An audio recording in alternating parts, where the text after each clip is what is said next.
I've got no idea. Why don't we just head down to the Aura Mart and grab something portable? Emi's face brightens at this idea. A picnic. So they're going on a picnic again? I think you're onto something, Hasao. Emi snakes her arm around my waist and we begin to head for the front gate. I'm entirely unsure of what I'm meant to do in this situation, but at least Emi seems to be equally clueless. Hold her hand or something, I don't know, man. Despite the relaxing feeling of being with Emi, I still can't help feeling a little tense. What if I do something wrong? I'd hate to make an ass of myself. Too late.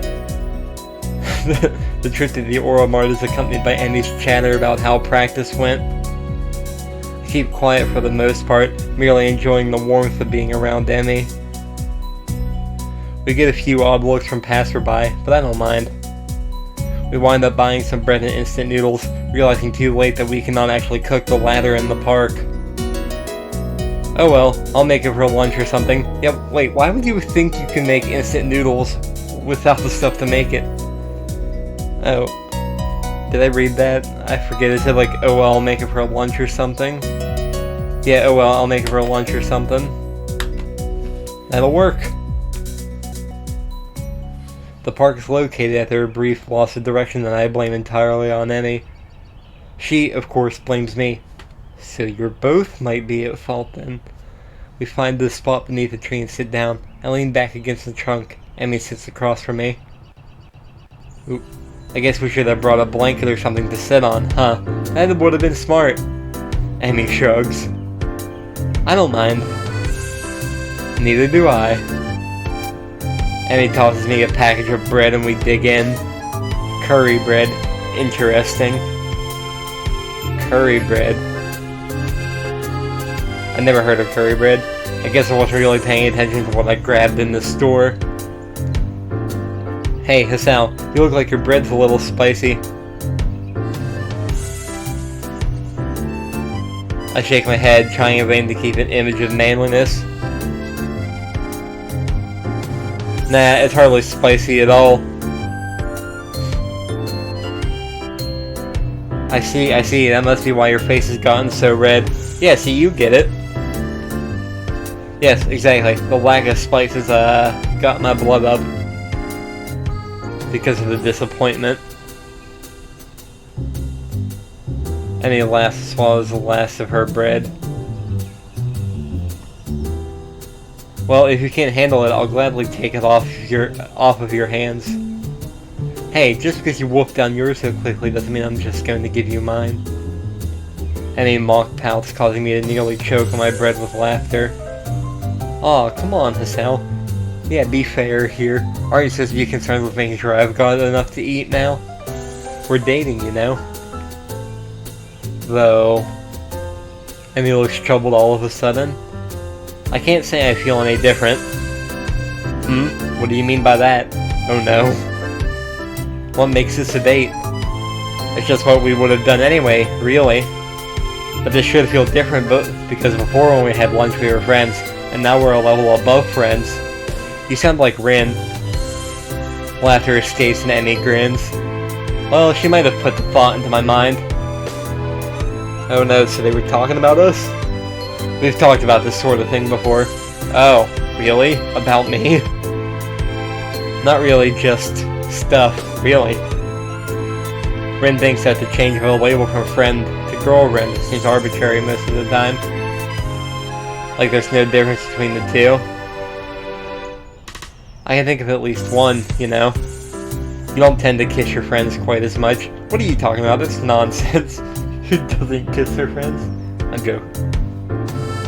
For the second time today, Emi blushes slightly and giggles. I suppose you're right. Exactly, I'm always right about things like this. Emi rolls her eyes and chuckles. Guess you're pretty smart, huh? Only sometimes. I nod in agreement. Yep. Even Mato thinks so. He thinks I should go into some scientific study after graduation. And he raises an eyebrow. Oh really? Yeah, I'm thinking I might actually do... I'm thinking I actually might do just that. Really, the more I consider the idea, the more it appeals to me. I make a mental note to look into it a little more closely. So what are you thinking of doing after graduation? Still planning on running? Emi shrugged, seeming almost a bit hesitant. I don't know. If I'm good enough and I can find a team, I guess. You mean you aren't sure? I haven't really thought about it, to be honest. Really. You probably should, you know. Graduation isn't that far off. I don't know, when I was back in high school, I didn't know what I wanted to do after graduation. I only ended up going to college basically on a whim. Like, I wanted to go, I applied, didn't know if I was going to make it. I didn't have any plan if I didn't make it. Even then I don't have a plan for what I want to do after I finish college. Because I don't even know if this will pay off, but I'm still doing it. And he fidgets a little nervously. Yeah, well, it's far enough, right? Besides, I've got other things to think about. There's a mischievous flash behind Emi's eyes, and I suddenly find myself gloriously pinned against the tree. Like making sure this is a real date, right? I mean, if we don't kiss, it's not a date at all, right? I suppose that... Strawberries and curry, not the best combination. I don't think I mind. Strawberry curry, is that a real thing? I'm gonna look that up. And he sits back on my legs and grins again. There, science would approve, right? So, strawberry curry apparently is a thing. I don't know if I'd try that though. There's even pink curry? Yeah, I have no idea. There, science would approve, right? I have the oddest mental image of Mato nodding seriously and making a mark on some checklist. I can't help but laughing at the idea.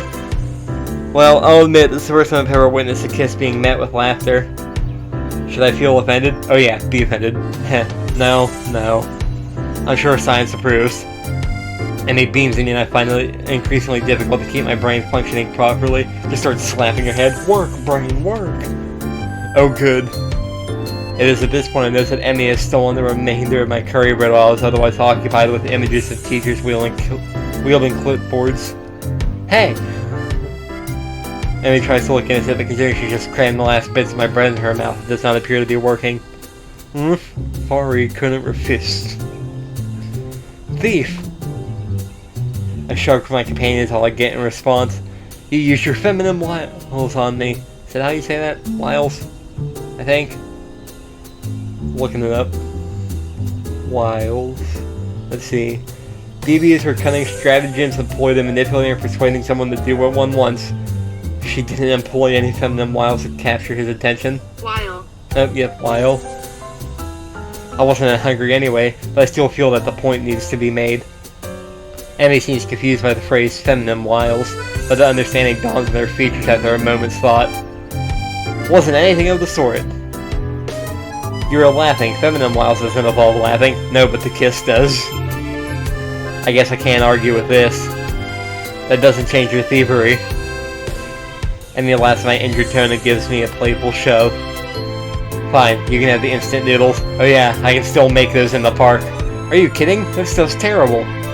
If anything, you should definitely eat it as punishment. Another laugh from the girl sitting on my legs, both of which have fallen asleep by now. Oh! I twitch one leg to try waking up, which has the unintended effect of bouncing Emi, who falls to the side with a startled eep. I didn't expect it to just boom! I shouldn't be laughing, but... Whoops, sorry about that.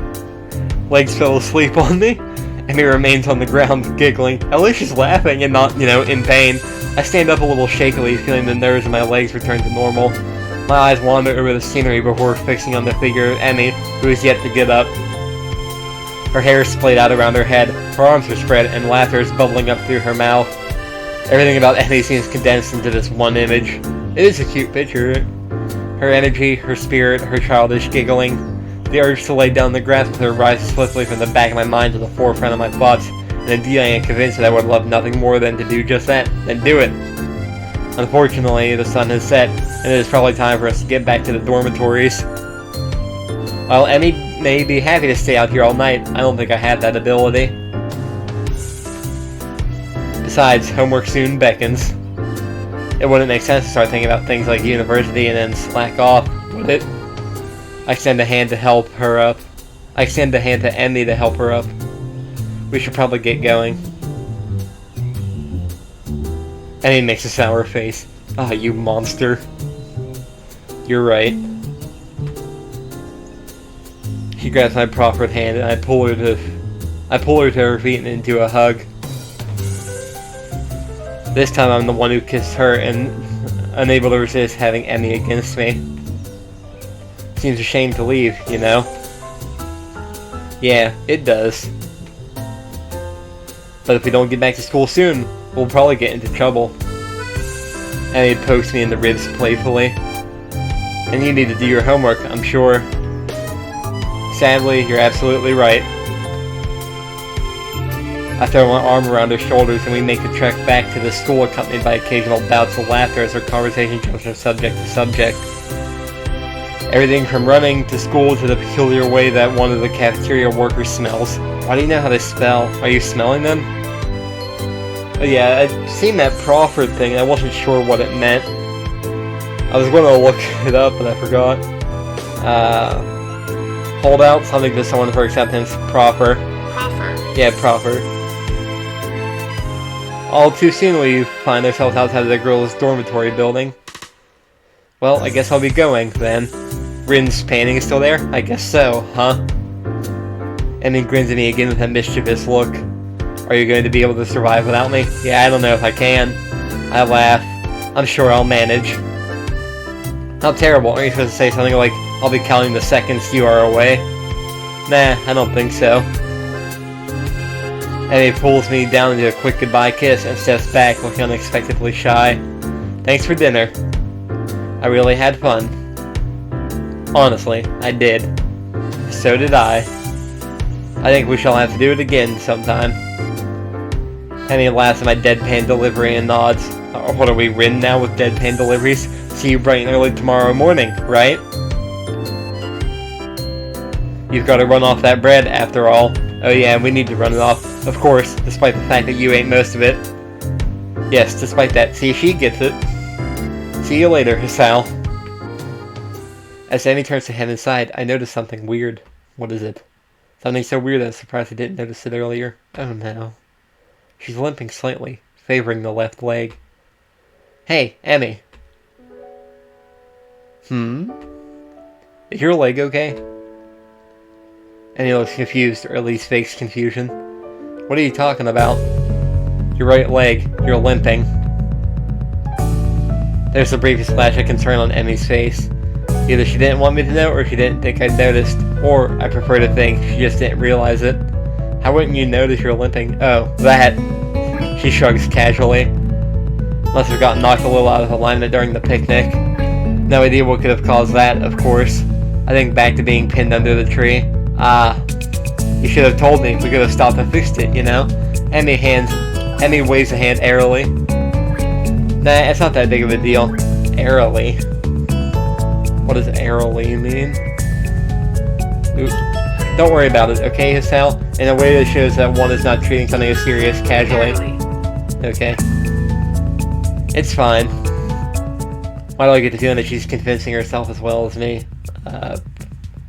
Press Emi? Let it rest? Press Emi? Are you absolutely sure? Why did one have a check mark there? You don't want to go ahead and adjust it before heading up the stairs? You could get hurt if you don't, right? I said it was fine, Sal. Seriously, don't worry about it. I've got some experience in these matters, after all. Yeah, I suppose so. Emi grins reassuringly. Honestly, Sal, I appreciate the concern, but I really am okay. Now really, I need to get going. Your attempts to keep me around are doomed to fail. Heh, of course. Just prolonging the goodbye, I suppose. Another grin lights up Emi's face. Good night, Hisao. Good night. As she lunges inside, I find my help hoping she's okay despite her assurances that she's fine. I think I can call this a successful first date. Hell, any day that ends with Emmy pinning me under a tree to kiss me can't be bad, can it?